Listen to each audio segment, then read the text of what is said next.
mysterious new virus. Coronavirus. Coronavirus. This is a rapidly emerging situation.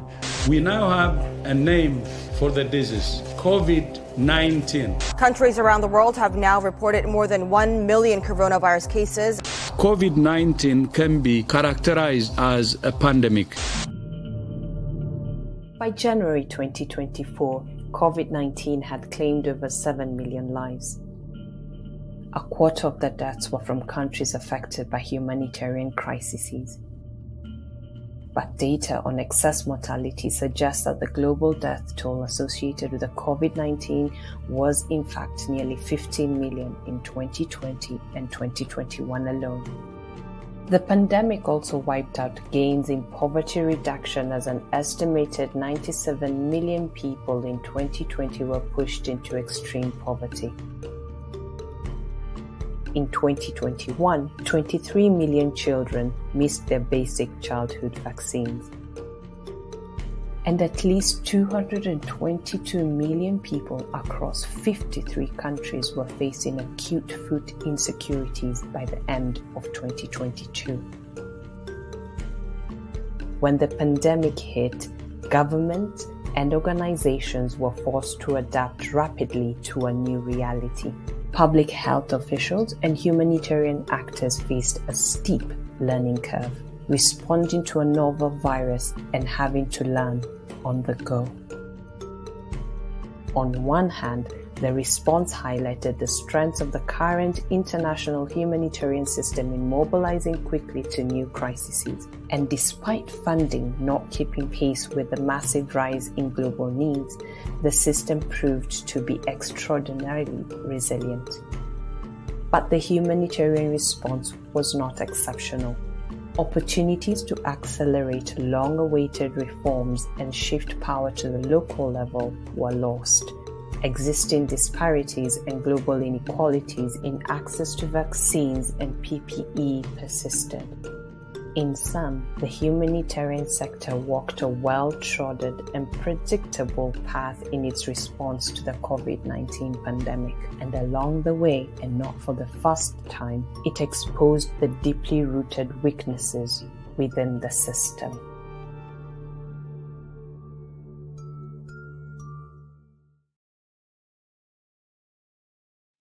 Hello, I'm Juliet Parker, and I'm the Director of ALNAP, the Learning Network for the Humanitarian Sector, and I'm delighted to welcome you to the Learning Curve. Today we're launching ALNAP's Synthesis Evaluation and are going to be talking about the learning emerging from the humanitarian sector response to the COVID-19 crisis, taking the opportunity to reflect on how we can make better use of these experiences for the future.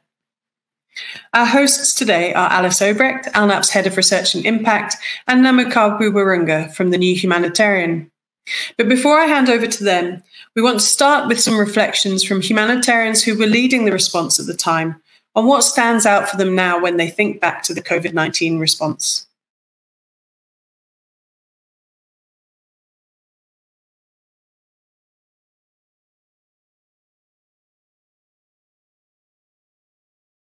One thing that's clear is that COVID-19 and response measures increase the risk of conflict by exacerbating underlying drivers, even where it has not triggered immediate violence. And I'll give an example.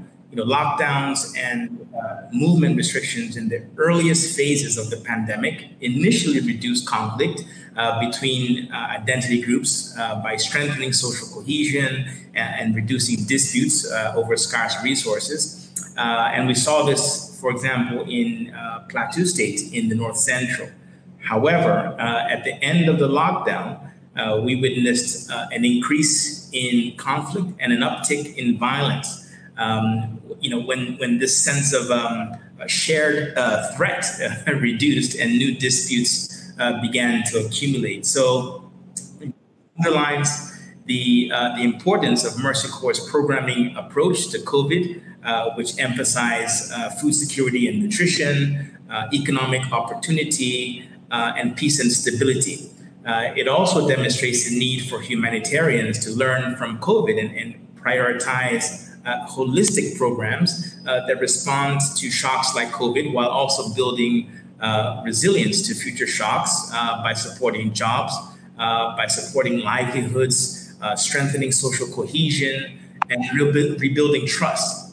During the COVID era, we identified that intentionally centering the voices and agency of communities and actors before COVID struck was a key factor that enabled programs to adapt to new risks and constraints.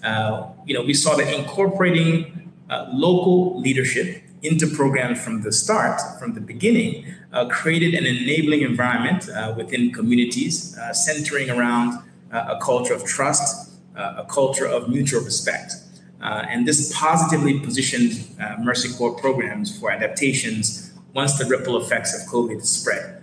So it's important to learn from the COVID experience because by reflecting on these experiences and adapting and improving strategies that work, we can be better prepared to respond to future shocks.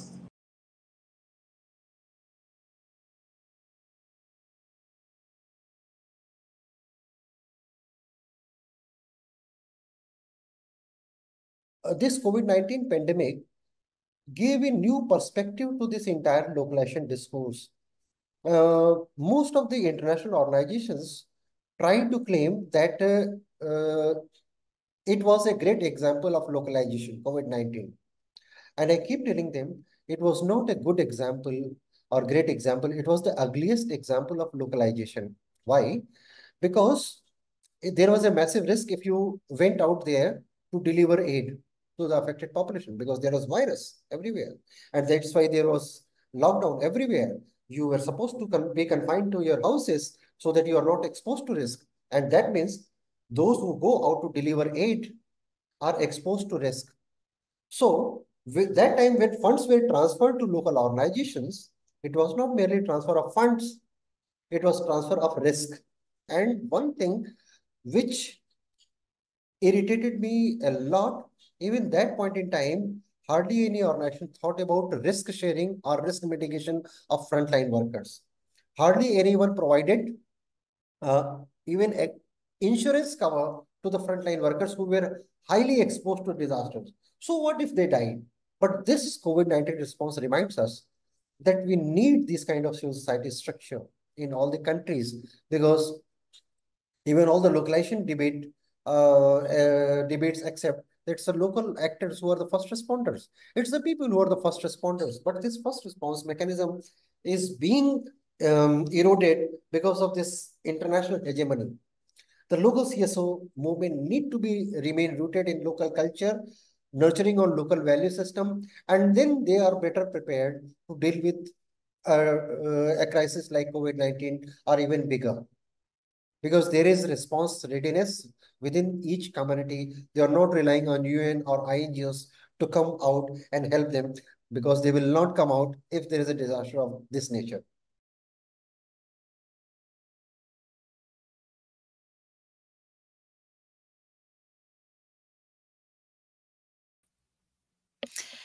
Thank you. Good morning and good afternoon. I'm Alice Obrecht. As we've just heard, the COVID-19 pandemic was an extraordinary stress test for the international humanitarian system.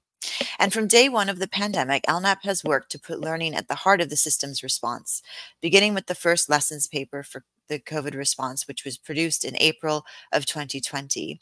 We followed this up with a study with the London School of Hygiene and Tropical Medicine on emerging lessons primarily focused on the innovations of local actors witnessed over 2020 to 2021. And we are today launching our evaluation synthesis of 87 COVID evaluations, which we conducted in support of the IAHE's system-wide evaluation of the COVID-19 response and as part of our work in partnership with the OECD DAC COVID-19 Coalition. This paper is part of a 4-year series of papers that our evaluation team has been producing in relation to COVID-19, which includes papers on remote monitoring as well as real-time evaluation. And I'm delighted that we have some of the co-authors online with us today to help answer your questions. Emmy Kirk-Villert, Susanna Morrison-Matois, Katie Bobbin, and Samir Hafiz. But if we can be honest for a minute here, it has been hard to get the sector to reflect and learn from its experiences in COVID-19. We've heard 3 different narratives over the past few years that really work against learning, and perhaps you've heard these, perhaps you may have even repeated them yourselves. One is that nothing has really changed with COVID. So what is there to learn from? The second is that it was an unprecedented crisis, unlike anything we've seen before. And so where could we actually apply that learning? And the final narrative we tend to hear is that we've moved on in a world of increasingly complex and very difficult and challenging crises, a world of Gazas and Sudans.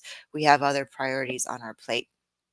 I'd like you to keep these in mind as we go, and what I'll do in my brief time at the top here is share with you some of the key findings from our synthesis over the next few minutes, and then we'll return to these three narratives at the end to reflect on whether or not they are actually true. So moving on to the top findings in our synthesis, and starting with a positive one, which is that many evaluations of the COVID-19 response widely found a significant level of rapid adaptation and innovation, as indicated by this quote here. Although it was not a uniquely humanitarian crisis, a major humanitarian response to COVID-19 was rapidly mobilized under intense pressure. Impressively, the Global Humanitarian Response Plan, or the GHRP, which was the first ever event-specific global humanitarian appeal, was compiled within 2 weeks of the pandemic being declared, and it quickly mobilized significant volumes of funding. Under pressure to respond, numerous humanitarian actors exercised a no-regrets approach, choosing to act on imperfect data rather than waiting around for further data to become available, thereby risking loss of life. This approach was credited in the evaluations with enabling timely action. Donors and international humanitarian actors showed significant flexibility through extensive reprogramming and reallocation of funding. Existing humanitarian programs adapted to new operational realities, and timely COVID-19 interventions were launched. Technology enabled many of these adaptations, and remote approaches were leveraged for needs assessment, monitoring, aid delivery, coordination, and community engagement, although not without some downsides, which we'll briefly touch on in a minute. However, perhaps we would not have had to innovate quite so much had we been better prepared. Evidence from the pandemic is clear. Humanitarian organizations had not prioritized pandemic preparedness, despite evidence suggesting that the risk of a major public health crisis was on the rise. The interagency humanitarian evaluation of the system-wide COVID-19 response found that a lack of leadership and political will meant that pandemic preparedness was not featured on the agenda of major global initiatives such as the World Humanitarian Summit or the 2030 SDGs. According to an evaluation of FCDO's COVID response, investments in global health preparedness had fallen off after 2018 due to changing political priorities. There were also key gaps in the preparedness planning by humanitarian organizations. Contingency planning tended to focus on natural hazards and to some extent conflict, but the risk of health emergencies was largely overlooked. And really, this lack of preparedness was one example of a wider trend of the failure to learn properly and engage the learning that we already had from previous epidemic responses such as Ebola or cholera. The humanitarian amnesia around epidemic and pandemic response was puzzling, and as some evaluations suggested, lost crucial time and resources. Similarly, while programs appeared to be highly adaptive, overall the system's architecture, channels for funding, and basic ways of working were not, with the pandemic being referred to as the big exposer of structural faults rather than a big reset. As many international agencies withdrew their expatriate staff, their operational footprints grew smaller, leaving greater scope for local actors to fill the gap, which raised hopes that the pandemic response might provide the blueprint, finally, for locally led response in the future. And indeed, local communities and local civil society undeniably played critical roles in delivering the humanitarian response to COVID-19. They essentially did it all. They covered all aspects of humanitarian response, including needs assessments, targeting, delivering cash and food supplies, as well as being the main line of communication with communities. There was also significant activity within these groups and even more informal groups outside of the formal aid system, with local groups self-organizing their own efforts and mobilizing funding from non-traditional sources. However, the early optimism for a new era of local leadership was misplaced. Major funding decisions for the COVID-19 response remained largely top-down and dominated by UN agencies. And while this was credited with enabling the quick mobilization of funding, many NGOs, particularly local and national NGOs, were not consulted in the GHRP in particular, limiting their opportunities to provide input or receive funding. In the end, 77% of the funding raised for the GHRP was provided to UN agencies, and in contrast, only 2% went directly to local or national organizations. Donor evaluations from donors such as NORAD or CETA showed similar trends favoring multilaterals over NGOs. Our synthesis also showed that international agencies tended to delegate specific responsibilities to local partners in accordance with their own priorities and choices, failing to really shift decision-making power. And as Sudhanshu mentioned, while international agencies adopted measures to protect their own staff from the virus, these same measures were rarely extended to local partners, resulting in a transfer of risk.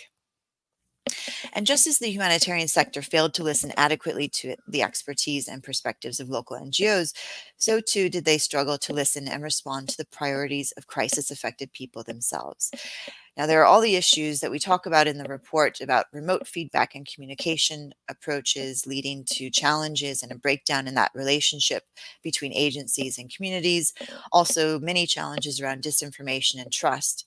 But really, the key finding that best speaks to this issue is the one on priorities and the fact that many crisis-affected people simply did not prioritize the threats of COVID to the same degree as the international community.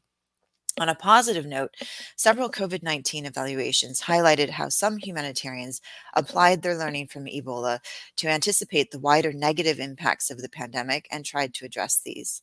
And the GHRP also included a specific objective on social cohesion and livelihoods. However, despite those early attempts to nod to other priorities, the pandemic response was first and foremost a health response, with most funding and attention put towards strengthening health systems to treat or reduce the spread of COVID specifically. Across multiple countries, communities expressed that assistance was uneven, inconsistent, and insufficient.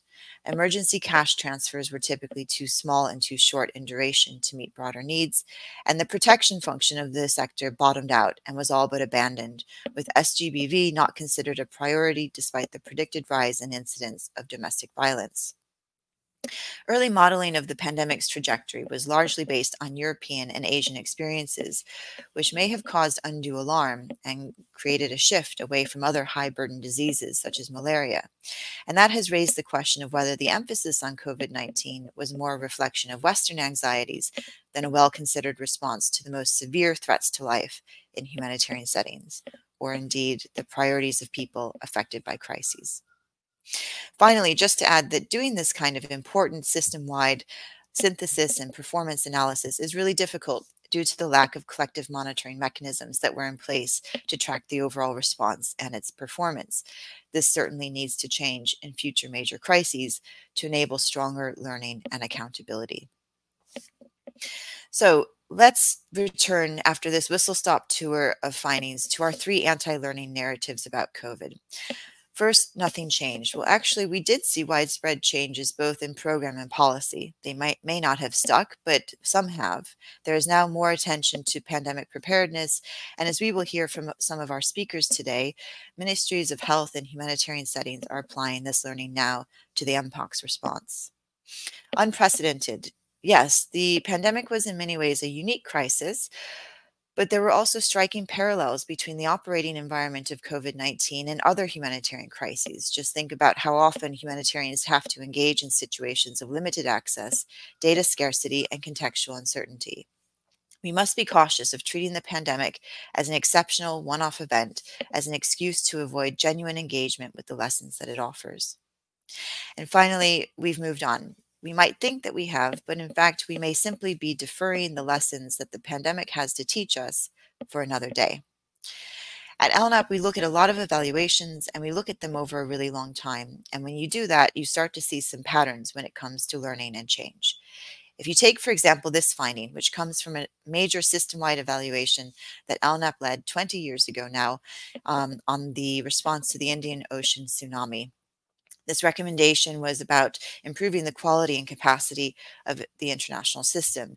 And at the time, this recommendation had been repeated over hundreds of evaluations. We don't see this kind of recommendation very much anymore because a lot of those issues have been resolved. The system finally took the moment after the tsunami response to really learn that lesson and to make changes.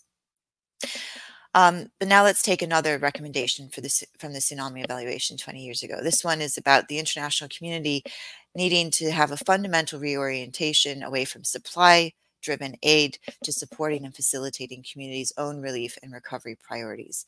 Sadly, as I think you've heard today, 20 years ago, we see this being repeated in our COVID-19 synthesis. So what are we driving at here?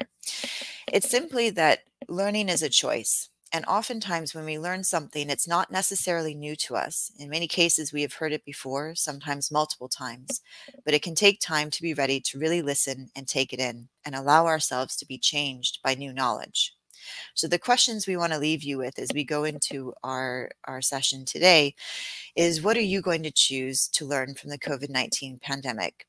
And which lessons are you deferring to learn another day in the distant future? Or put differently, what crisis are you waiting for to give you permission to learn the lessons that are here for you right now? Thank you.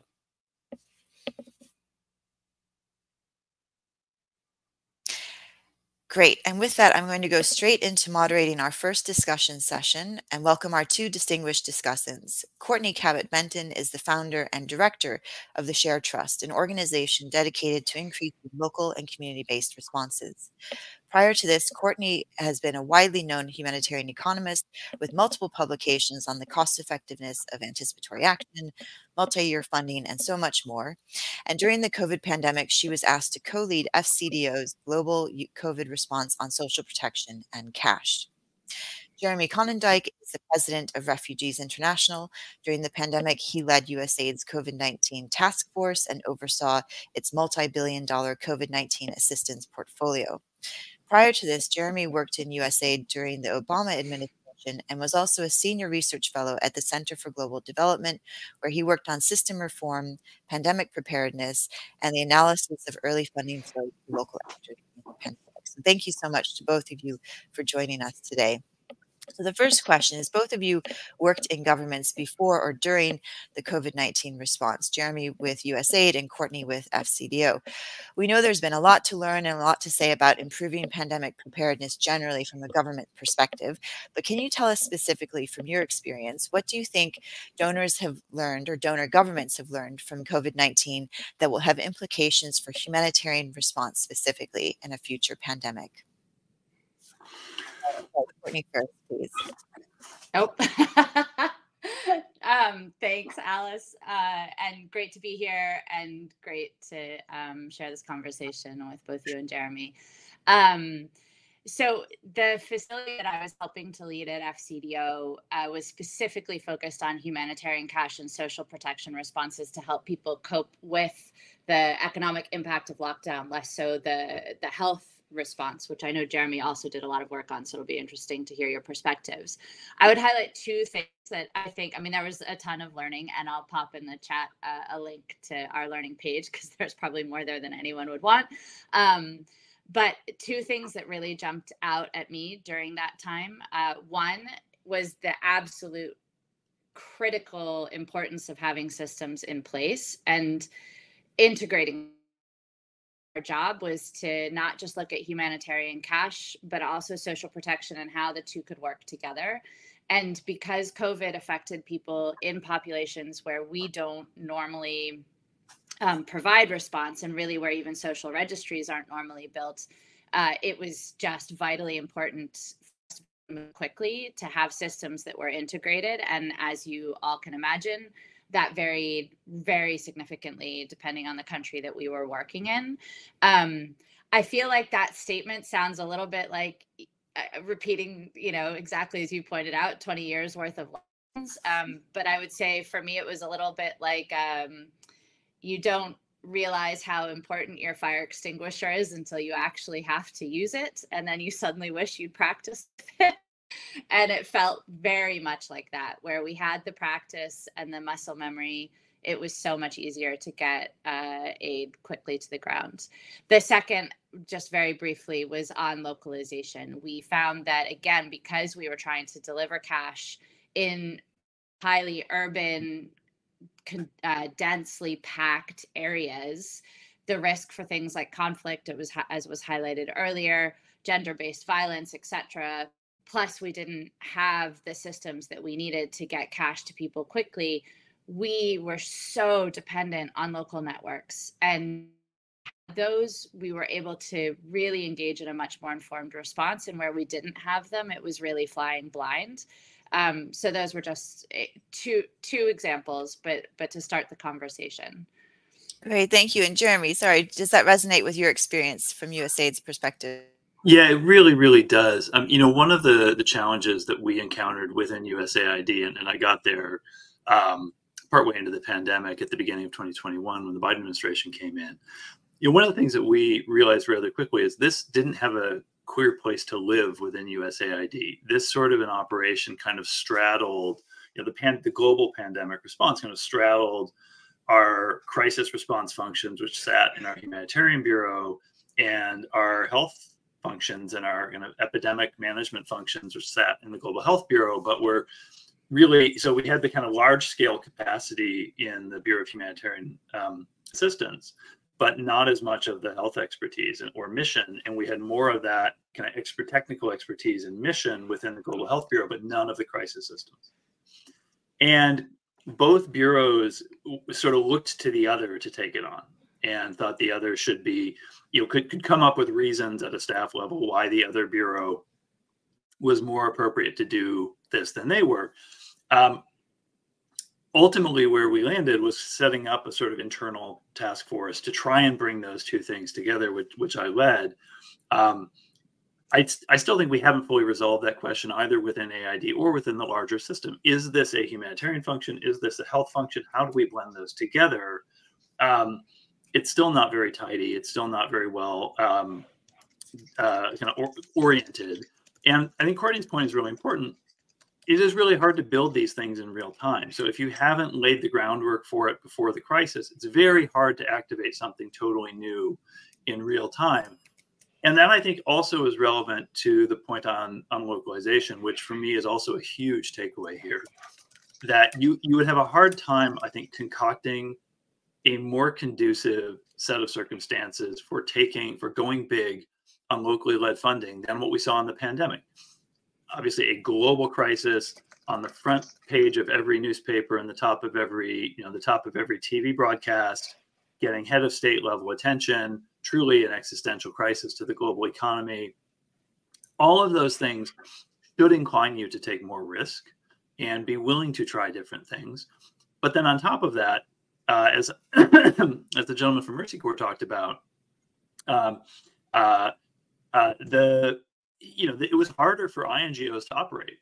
And the INGOs and the UN agency were pulling a lot of their staff back. They were risk averse. They were not in the community. So it was really incumbent on the system to find more ways to work through with and support the communities and the individuals on the front lines who are predominantly local actors who were in a position to sustain operations and sustain support. And we didn't. Instead, what the system at large did was double down on the traditional business model of dumping huge amounts of money into UN agencies. So I think it was a moment where we could have really done some experimental and interesting things on localization, but ultimately we really didn't have enough of a kind of groundwork for that in the system. There wasn't a menu option for donors to write a check to that looked like that. And so they just reverted to what they were comfortable with and familiar with. And maybe just to pick up on that and go, I want to hear Courtney's experience, because very similar with FCDO and how that led to your creation of Shared Trust. But do you think that menu is there now? So if that were to happen again, that we would then be able to capitalize on that kind of opportunity to really shift to a more locally led response, shift more resources to local responders more quickly? Because I know you did a lot of that thinking at CG Dev about how long it took for that funding to trickle down. Yeah. It's still not that different now. I think if we were to see a COVID style crisis, whether it's a pandemic or something else, that really necessitated a lot of local financing. There's still no good way for donors to do that. We don't have the kind of intermediary financing structures in the system that you need to take something like that to scale. And I think that's what we saw with donor behavior during COVID. And I, as a donor in that time, experienced that. I went to our systems and I tried to explore how can we get more money to local actors. And it was very hard to build those things in real time if they didn't exist beforehand. You know, you can't take, it's hard to take something to scale if it doesn't exist to begin with. So I think we need to get, we need to get some different structures and systems in place that are scalable to channel more funding to locally led response than we have right now. But it is not all that different today than it would have been this time 4 years ago. Yeah, Courtney, it would be great to hear your thoughts on that, and also maybe sharing how your experience at FCDO during COVID led you to create Share Trust. Yeah, absolutely. So I actually set up the Share Trust just before COVID, specifically to support women's networks and women's self-help groups, because there was such an incredible evidence base around the impact of these women's groups. And we wanted to do more to support that space.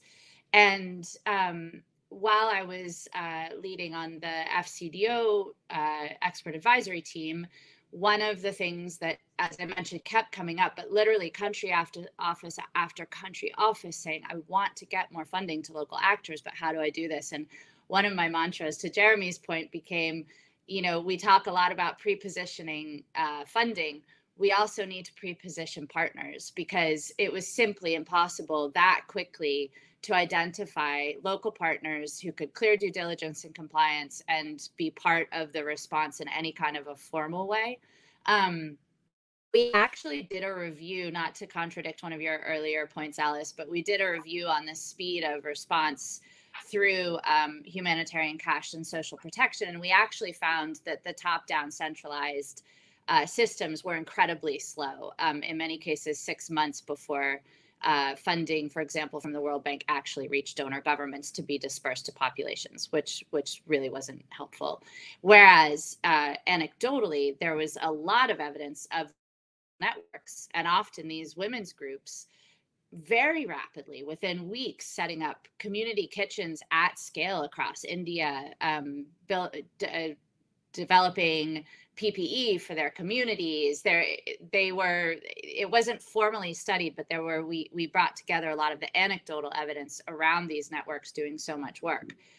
Our work at the Share Trust really evolved because of those experiences, and very much aligned with what Jeremy was, to look at some of the structural and systemic gaps that were preventing bilateral donors from getting funding to local actors and not needing to consistently go to the UN or INGOs.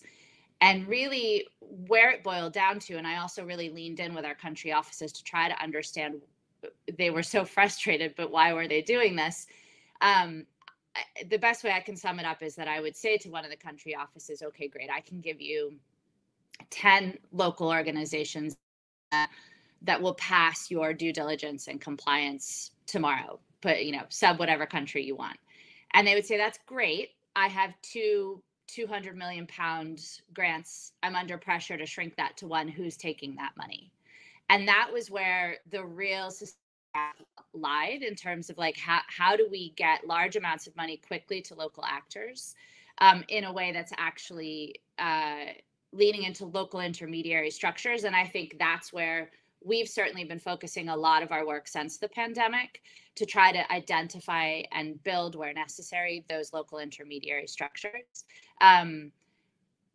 We've got to have them primed within our existing business cases and systems if they're going to be ready to be mobilized the next time we face this level of crisis. And to be honest, they should be the ones doing what we're doing this year anyway.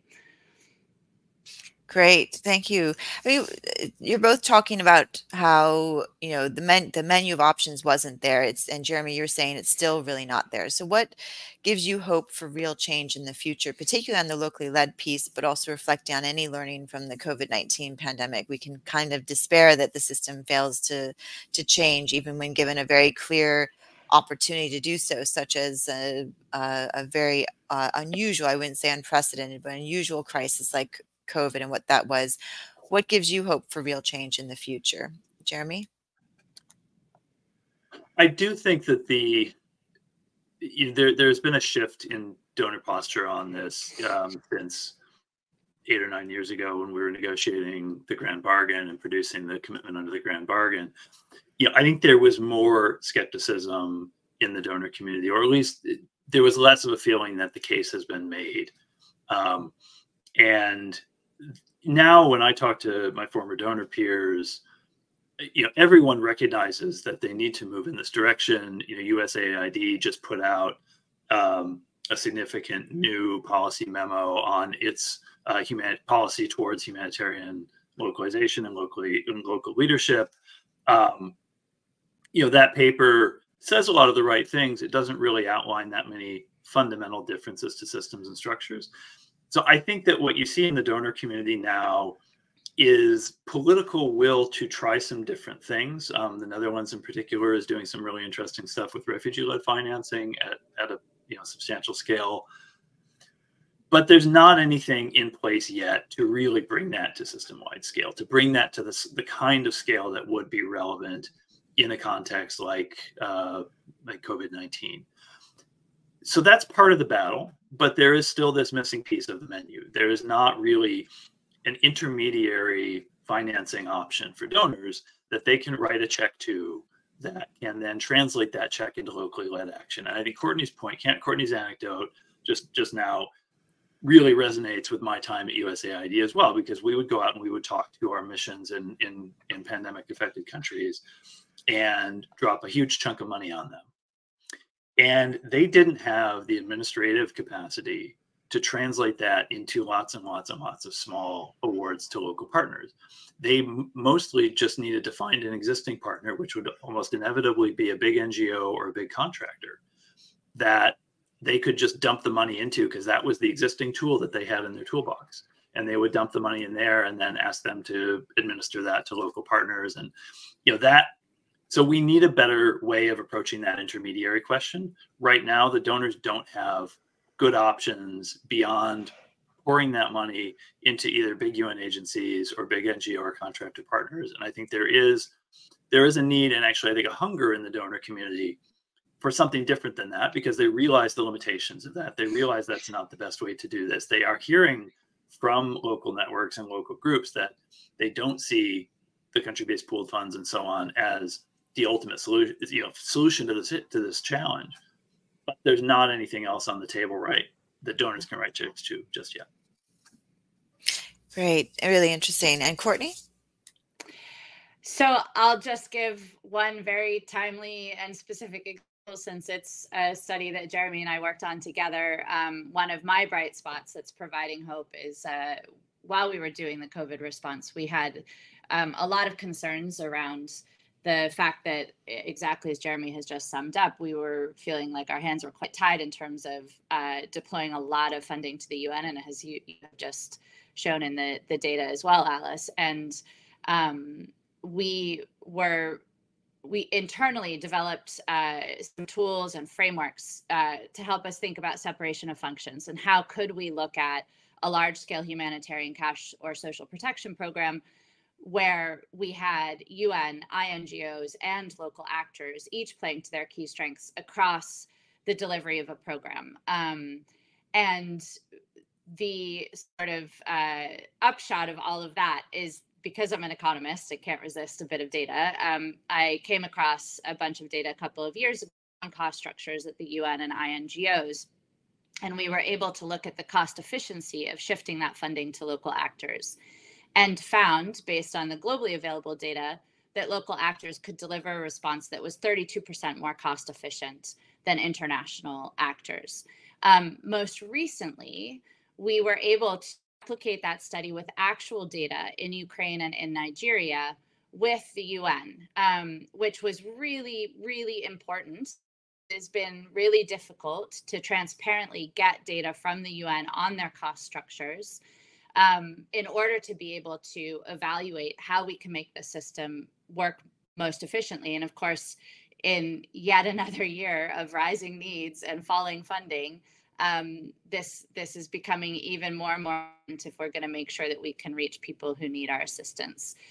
In that study, we found in both Ukraine and Nigeria, the findings were very similar. We were able to evaluate a representative sample of UN, INGO, and local actor budgets. And what was interesting is that INGOs and local actors are doing full pass-through of overheads to down partners, whereas none of the UN agencies were. And we also found that the UN agencies and the INGOs are both charging staff costs up to 28 times what local actors are charging, but that was particularly high at the UN. The upshot of all of that, though, and the reason why this is a bright spot for me around how things are changing, is that we had UN partners who were willing to work with us to share the data to say, look, we have a really important role in this system, which we all agree, but we need to have greater transparency around how we're doing this work if we want to learn these lessons from the past and start to think about what are the better ways of working? What is the UN's key role? What is the key role of INGOs and local actors? And how do we all play to our comparative strengths? And I think if we can learn lessons from that, then the next time that we face a COVID-like response, although, I mean, I don't know why I say the next time, because I feel like we're already facing so many of these crises where we should be learning these lessons. That gives me hope that maybe we can start to have more honest conversations about how do we all really play a role in this that gives everybody the space that they need to do what's going to allow us to most help those who need help. Great, fantastic, great positive points to end with. So I am taking away from what you both have said is that we might not have that menu of solutions to go to for the next big response, or as you mentioned, Courtney, the ongoing responses at the moment, but at least there's a wider recognition of the problem, as Jeremy has been saying. And then from your perspective, Courtney, you're really seeing a lot of that kind of active learning and actually trying to engage with the data and share the data to have a better understanding of the problem to reach those solutions. Fantastic. Well, thank you so much. And thank you for also staying on for our Q&A. I'll move on so that we make sure we have enough time for everyone to ask their questions to Jeremy and Courtney. Please send your questions in through the chat and we will pose that to them towards the end. But now, before I hand over to Namakabu, let's hear a pre-recorded message from someone else who had quite a bit of experience during COVID. This is Mark Lowcock, the former emergency relief coordinator, on his reflections from his time at OCHA during the pandemic.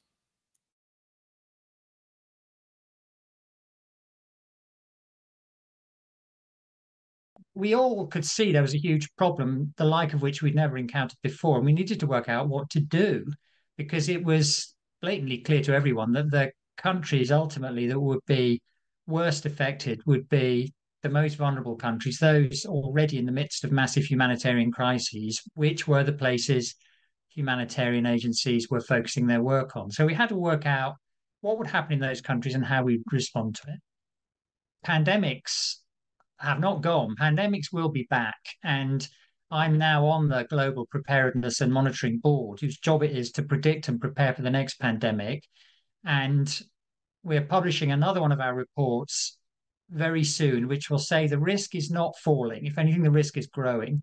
So for a problem that you know is coming back, you have to prepare and learn the lessons from the last time you had to deal with it. And there are countless lessons to be learned from the COVID experience. In a way, that's the most important thing to do. There is a head in the sands mentality among policymakers and politicians. People simply don't want to talk about pandemics. And we're seeing that in the way the response to monkeypox now all over Africa is much slower than it could be, with potential consequences for the rich world. It does have potential to spread to other parts of the world as well. And the effort to roll out and get deployed and delivered and implemented a vaccine program is really, too weak in relation to the scale of the potential problem. So that is a sort of indicator of the fact that policymakers don't really want to focus on these problems, and the lessons from the COVID-19 pandemic, unfortunately, at the moment, are not really being learned well enough.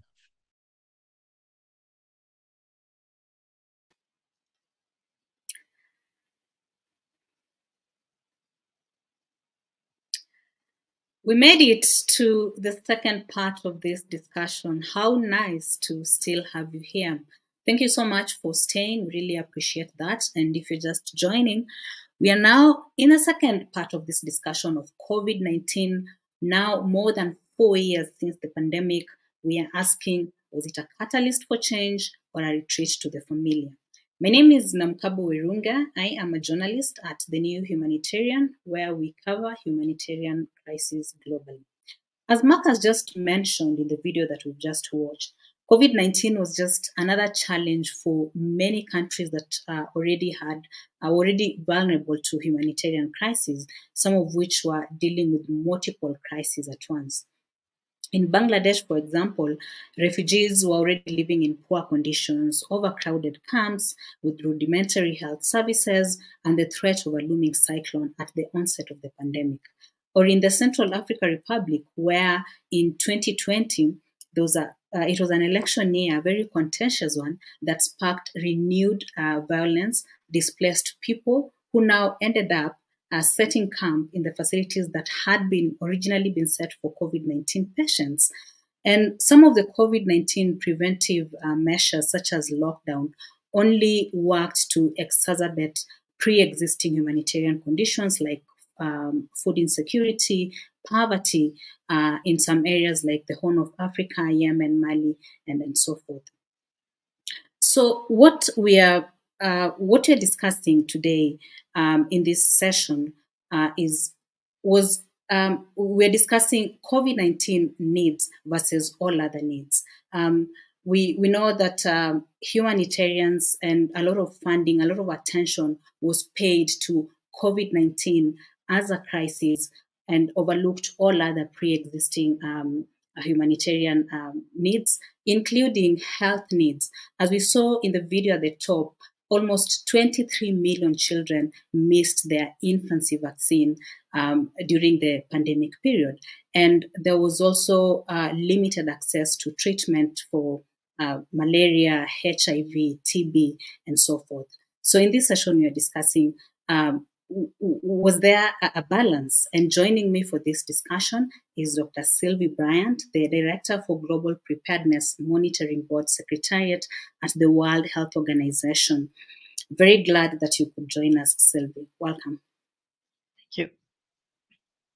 And also joining us is Dr. Sultani Matendachero from the Ministry of Health in Kenya, my own country. I'm very glad that you could join us, Dr. Sultani. I know that you're just coming from chairing MPOX task force, so very glad that you could join us. Thank you. I'm glad to be here. Yeah, and Sylvie, as we have had, a lot of funds and attention, even from humanitarians, was put into COVID-19 at the detriment of other needs. Do you agree with this? And do you think it was worth it? Do you think something could have been done better during the pandemic? Yeah, thank you very much for the question and also for inviting me. So indeed, during COVID-19, I was the director of the Department of Epidemic and Pandemic Prevention and Preparedness at WHO. And I think, if I recall well, the first few days of this pandemic event, a lot of attention was on COVID because first it was a new disease. And so we didn't know really what were the risk groups, what was this virus even. And so there was a need to really focus on this new threat. But also what we know with emerging diseases in general is that at the beginning, it's a small thing. And so you have opportunities to contain it and especially contain it at source. And this is really what was tried at the first few weeks of COVID-19, trying really to contain it and make sure it will not spread all over the world. Unfortunately, COVID-19 was a respiratory disease, mostly respiratory transmission. And we see that it's extremely hard to contain the transmission of a respiratory disease once the virus is fit for human-to-human transmission. So I agree with you that probably what should have happened is that after a few weeks, when we had seen that it was not possible to contain COVID, really try to take it as it was, meaning an epidemic of respiratory disease, trying to take care of the people who were sick and protect the at-risk people to get the disease and pay much more attention to other needs. But the shift from a response focusing on an emerging disease to really let's say, an epidemic that was more common, like we have every year epidemics of respiratory disease like influenza or RSV, and we deal with them.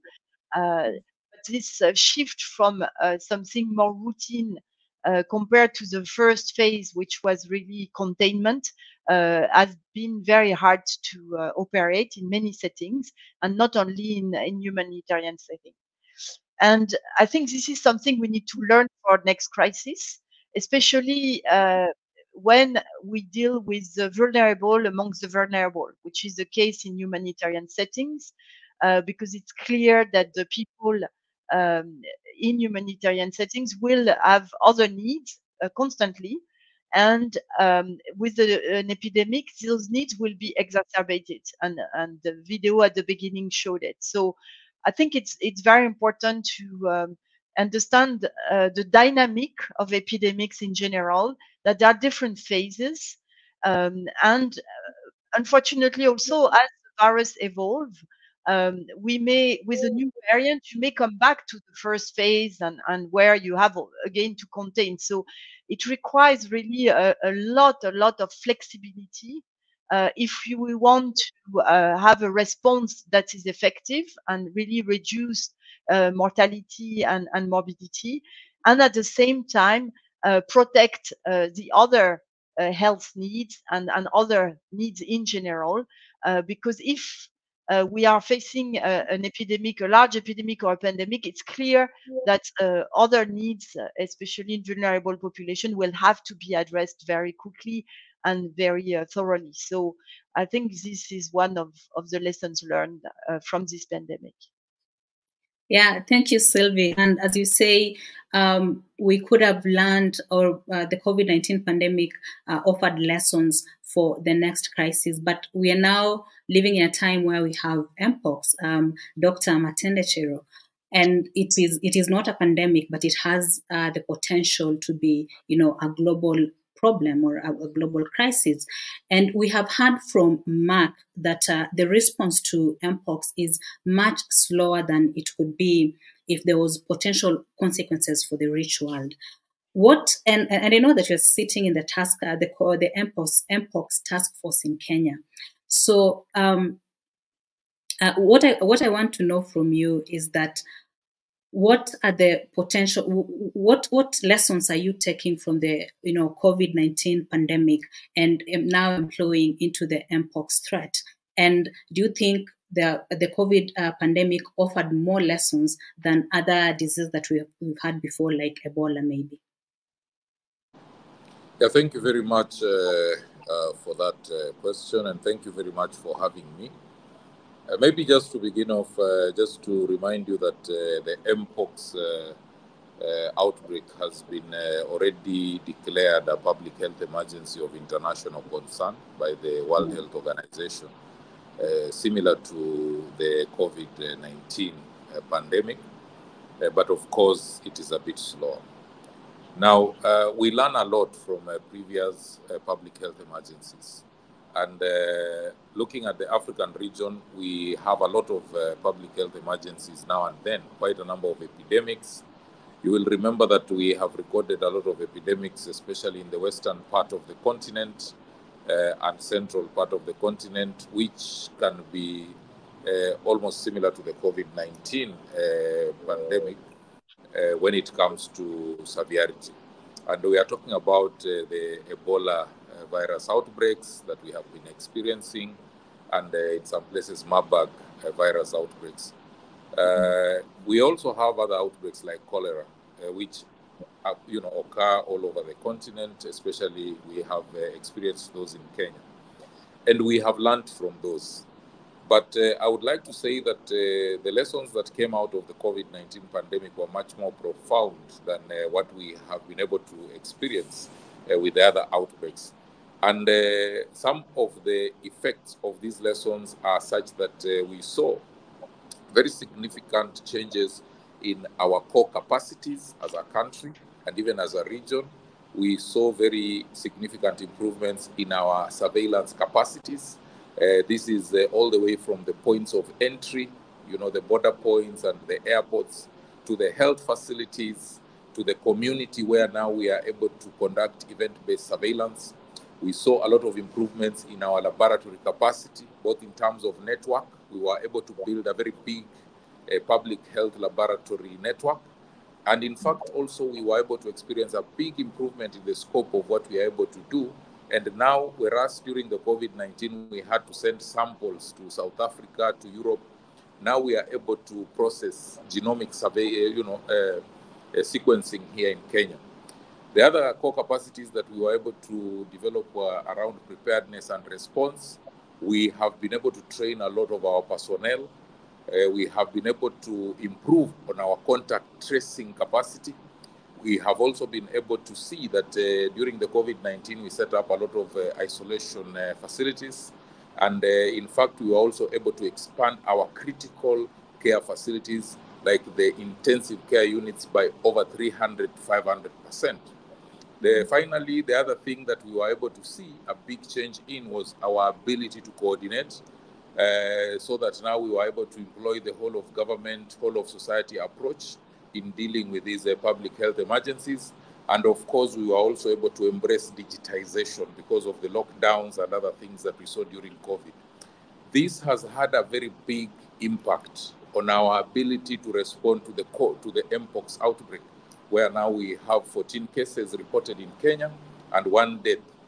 We have actually been able to see a very big impact of these core capacities that we built during the COVID-19 during this response. Although some of the facilities have deteriorated during peacetime, in between the COVID-19 pandemic and now, but it is easier for us to now quickly just reactivate some of those facilities for the purposes of responding to the Mpox outbreak.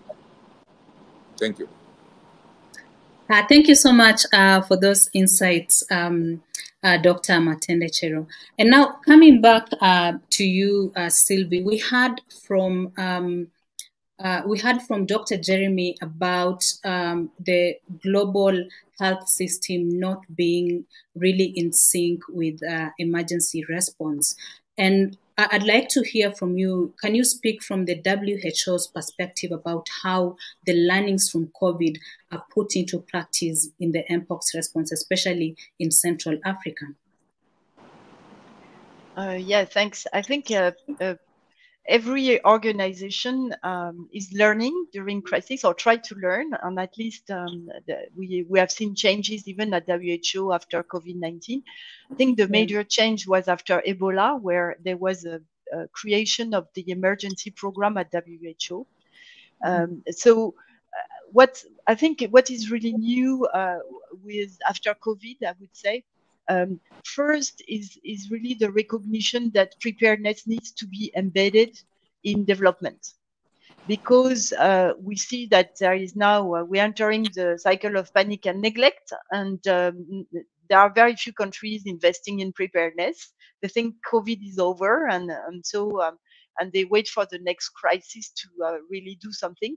While we think it's very important that they invest now, because we don't know when the next crisis will happen. We just know it will happen one day.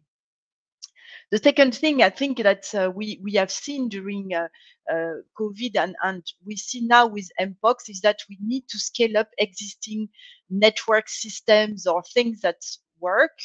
And for example, for Mpox, at least within the first wave of this global outbreak in 2022, many countries in Europe and United States were able to control the disease just by activating the network that were existing for HIV/AIDS.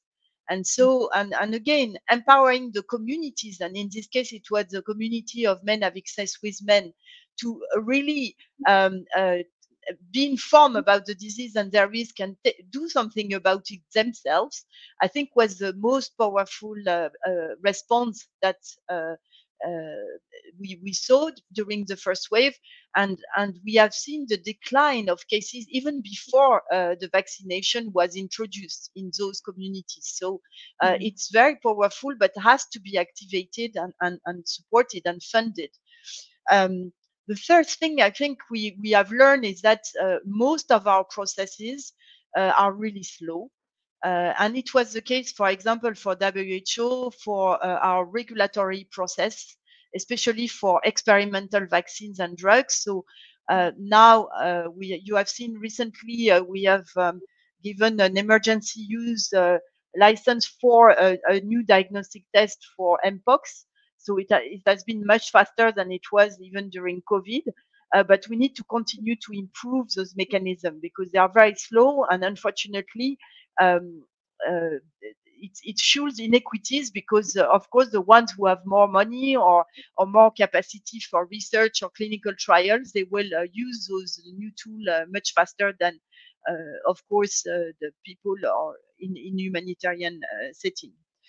And so we have seen that really there were gaps, especially in fighting inequities, and our systems are really still very slow and not very efficient to overcome this structural inequity, I would say. So it's a little bit better with Mpox, but still it's not very good. We should have been able to protect population in Central Africa since 2022 and not wait until 2024 and the emergence of a new strain to do something about it. So I think these are lessons learned, and we need really to improve on this.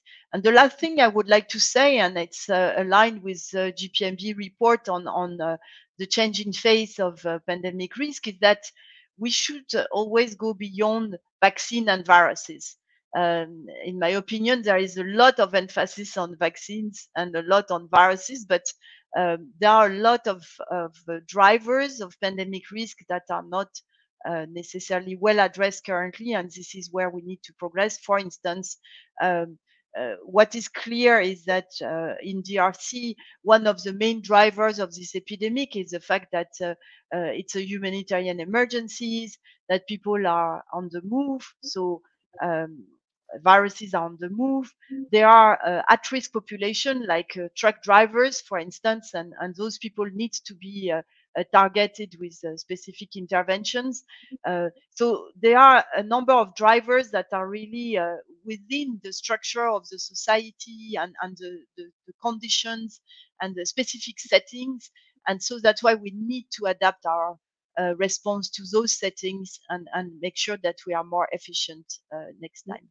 Thank you. Yeah, thank you, Sylvie.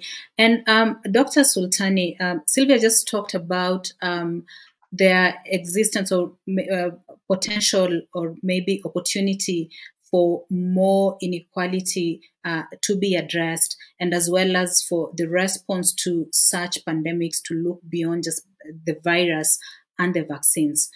What do you think would be useful for scaling up or sharing and learning from innovations that others are trying in health responses everywhere? Yeah, thank you very much. And probably just to reiterate that this has been an area of discussion. We discussed a lot about this while we were, amending the international health regulations.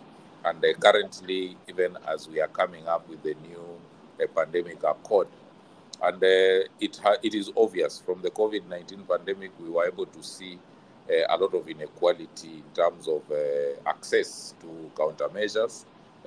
Just vaccines being just an example, we saw a situation where it is not even just a case of being able to afford. It is a situation of supplies not being enough. And we saw a lot of vaccine nationalism playing out, where naturally governments will want to take care of their citizens before they can now be able to share their innovations with other people. Now, to your question, to be able to address this, one of the opportunities that has been identified is to try and ramp up capacity for local production so that as we move into the future, as a way of preparing for future pandemics, we are able to now quickly produce locally. And this will involve quite a bit of market shaping so that we can be able to have ventures that are sustainable. At the same time, we are also looking at the possibility of skills transfer, capacity transfer, building capacity so that we have tech transfer from the global north to the global south to support, these the manufacturing capacity that we are talking about. Number three, we are also looking at mechanisms of being able to share out benefits that come out of, some of these samples that we pick during, outbreaks, pandemics, and so on, so that some of the benefits that accrue, like, for example, when we share samples, some of the benefits that accrue from developing vaccines and so on can come back, be repatriated, so that they can be used in building this capacity that we are talking about. So it is not a one kind of shoe size fit all, but it is quite a number of approaches that can now be used to be able to make sure that we are able to produce in sufficient quantities, and at the same time these countermeasures like vaccines, protective equipment, and all other countermeasures that we need, they can be produced in an affordable kind of way that can be available to all the countries that need it. Thank you. Yeah, thank you so much, Dr. Sultani Matendechero, and thank you so much, Dr. Sylvie Brand, for those insights. We are almost at the tail end of this discussion. Thank you so much for still staying with us. We'll continue this conversation online, but we want to respond or listen to some of your comments and questions from the audience in a moment.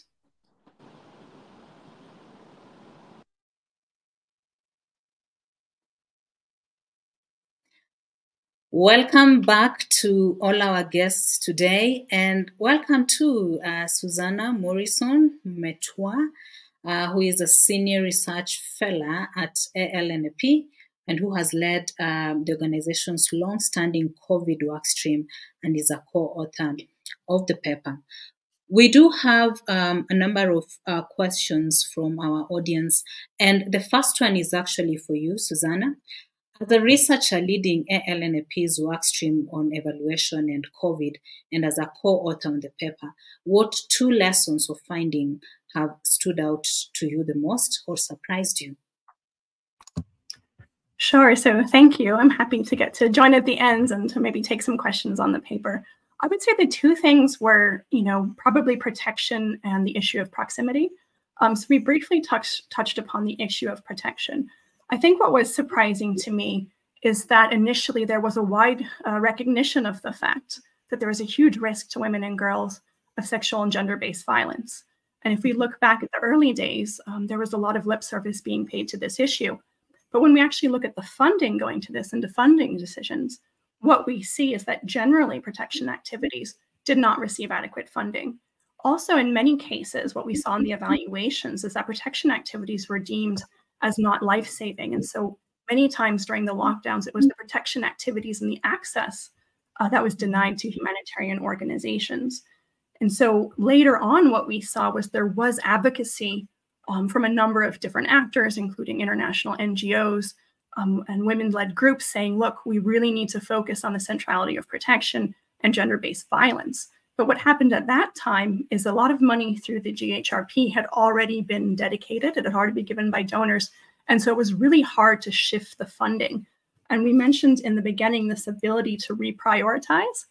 I'm not convinced necessarily that it happens very well in this case. And you can also see this also if you look at the funding that was led to refugee-led organizations. There was really a lot of recognition that in past kinds of health crises, people who have been forcibly displaced are often, disproportionately impacted. If you look at cholera, if you look at other kind of outbreaks. So from a health perspective, there was a lot of focus on refugees, but there wasn't necessarily any direct funding to refugee-led organizations. Now, there was through UNHCR and other actors, but once again, they were serving primarily as intermediaries. So I think this idea that it was a health crisis and not actually protection crisis, and the idea that protection is somehow not life-saving, I think it's really dangerous, and something that surprised me actually quite a bit. So the other issue, which I mentioned, is proximity. So I don't think that word has come up so far. But in the paper, we talk a lot about actually the shift to digital and remote methods of doing assessments, of communicating with communities, of delivering assistance. And a lot of the evaluations were also done remotely. And so while there was this huge investment in technology and the evaluations describe a ton of successes, there was also what we heard repeatedly, and this was captured in many of the evaluation, was the lack of presence of international organizations itself was also a problem. And we heard about this transfer of risk. And so, when staff were being pulled out, obviously funding shifted to local actors. They didn't necessarily have the same protections that would have been in place for international humanitarians. But we heard time and again that actually in humanitarian assistance, proximity is absolutely essential.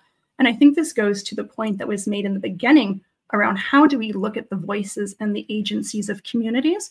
And I think this really goes to the point around building trust, actually. And so when you look at the misinformation, the disinformation around COVID, or if you look at what happened previously in the Ebola responses, communities distrust when international actors come in who they're not already familiar with.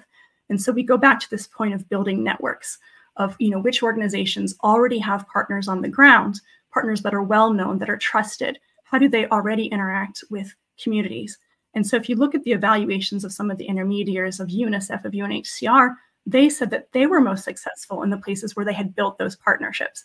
Now, I would say investing in things that are not tangible, like partnerships, is maybe not so sexy.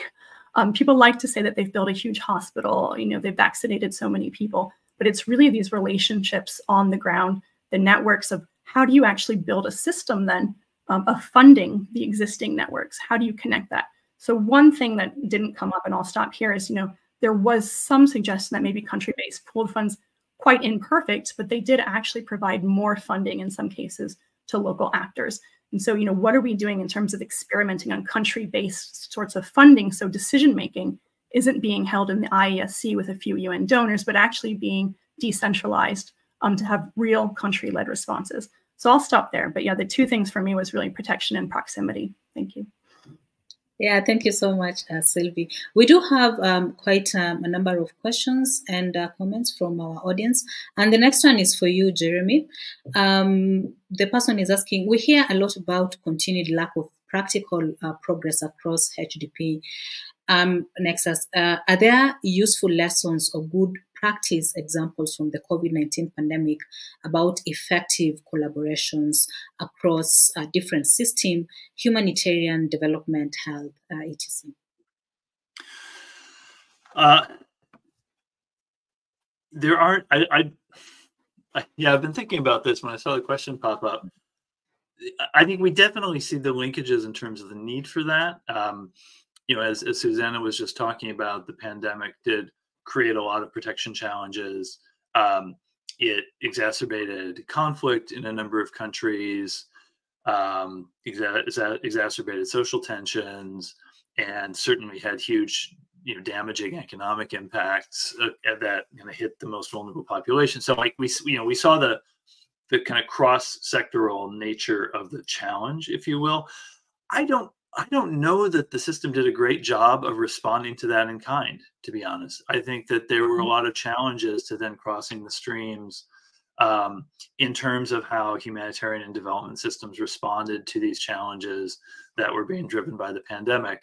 I think in terms of the pandemic response itself, there were some really interesting adaptations within the global health sector. So as Sylvie said, a lot of the work that was done to fight the pandemic on the front lines in countries with large HIV operations was through the HIV operation. A lot of the outreach on risk communication and then later on building vaccine confidence piggybacked on capabilities that had been developed for HIV. And that was very, very useful. I didn't see as much of that kind of piggybacking on the humanitarian system, which surprised me, actually. I think the humanitarian system tended to treat some of the kind of second order effects of the pandemic. It did deal with food insecurity, increased food insecurity and some things like that. But I didn't see as much pivoting of humanitarian response capacity towards pandemic response itself. And I think partly that was a kind of an unfamiliarity, and that was partly also just frankly because there was a huge amount of need in the humanitarian sector that really was being prioritized by humanitarian responders. Yeah, thank you, Jeremy. This is for you, Sylvie and Sultan. There has been a useful discussion about inequality in funding and risk transfer to local actors. But at the system level, we also saw inequality in the access to vaccines in different contexts. Are mechanisms being put in place to support more equitable sharing in the future? I'll start with you, Sylvie. Yes, I think Dr. Soltani already alluded to it in a sense that we are trying to achieve consensus on the pandemic accord, and the central topic of the pandemic accord is really increasing this equity around the world. So I think that the things that are really ongoing currently are twofold.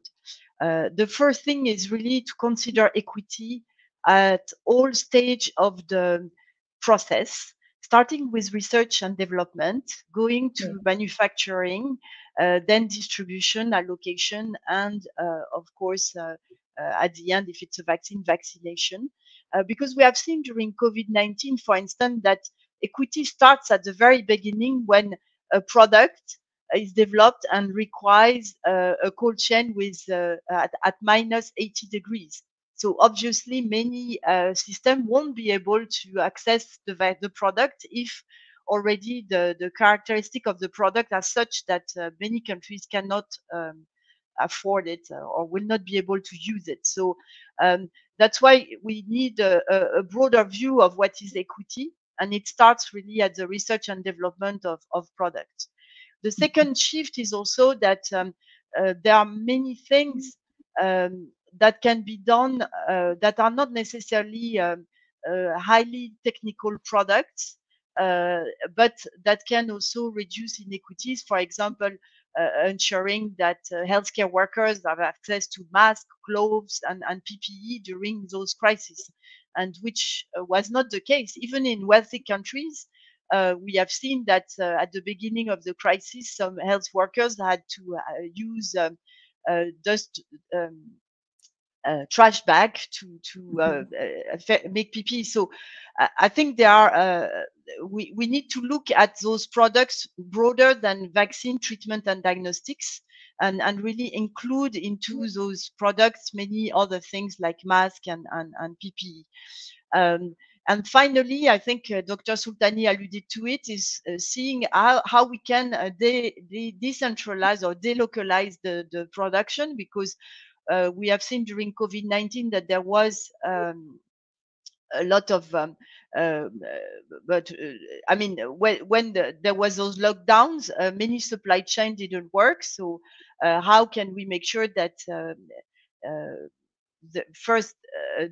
we can ship things when they need to be shipped, but also there is no nationalism over those products in times of crisis. So, but this is of course fairly complex and requires a lot of negotiation, because it doesn't include only a government, but also it includes private actors. And so it requires really a lot of negotiation and discussion to find mechanisms that are more agile and that look at equity, which is not necessarily equity is not necessarily what is in the mind of the private sector. So that's what we need to work on now.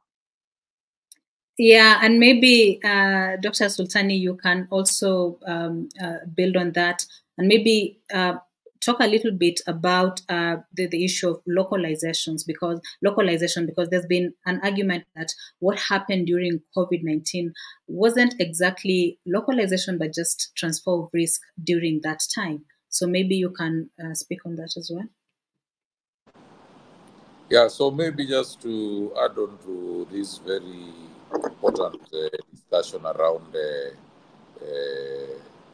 equitable distribution or sharing of countermeasures, that already Sylvia has talked about the R&D component, which I would like to extend to capacity building. Now, there is also the issue of intellectual property rights, which discussions are ongoing on how, for pandemic,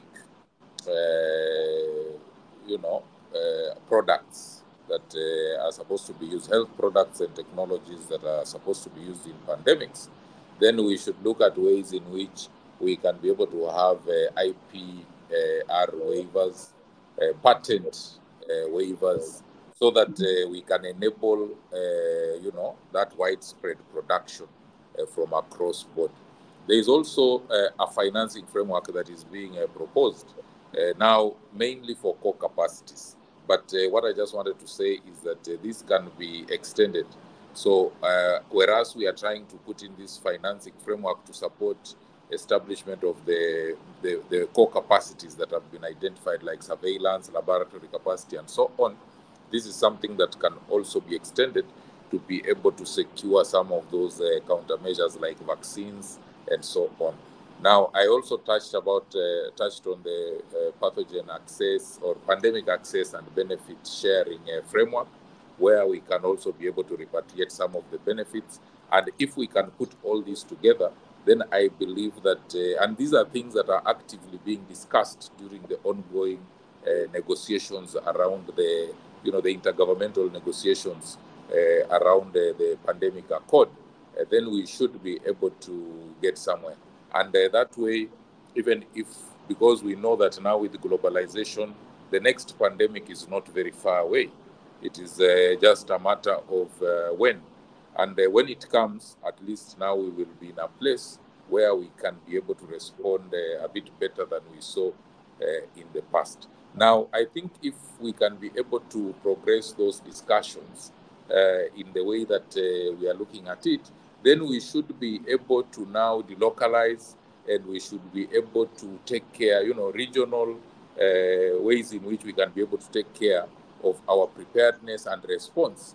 We can be able to strengthen that so that we respond much better. And all this, remember, is because of the experiences that we had firsthand during the COVID-19 pandemic, which are now coming in to stimulate interventions that can prepare us better for the next pandemic.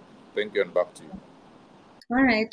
Thank you so much, Sultani. So much optimism from you. And now to you, Courtney. You talked about the role of local actors in the response, and I know you recently did a series of studies on the cost efficiency of localization. Can you explain a bit more about those findings? Yeah, of course, and I'll stay brief because I know we're near top of time. Yes. I highlighted some of the findings in the earlier conversation around the significant cost efficiencies that could be realized by working more through local actors, and specifically leaning into the comparative advantage and the opportunity for collaboration across the system. I think where I'm seeing real opportunities from doing those 4 studies, so we also had 2 studies in the Middle East, there's a lot of actors in the system who are really trying to change the way that they work. And we've seen that highlighted. My bright spot was that the UN was willing to share data to see how they can do things differently. We've seen several INGOs really trying to think about how they could be a better partner and better intermediary structure to help channel funds.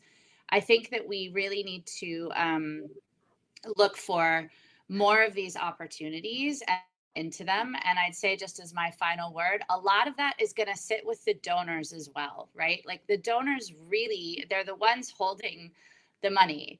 And so bilateral donors, where I've seen this kind of work most effectively happening, is where donors have insisted that the programs that they are funding do things differently. And I think really a push for donors to demand change. And I know that's tricky for a whole variety of reasons, as also Jeremy has highlighted, but we are seeing that happening, and that presents some real opportunity to do things differently. Yeah, thank you so much. I wish we had more time for this discussion, But we don't have that time. But it doesn't end here. This can continue online on other platforms. It's been great having all of you. Thank you so much for your time. And I hand you back to Alice to wrap up the event.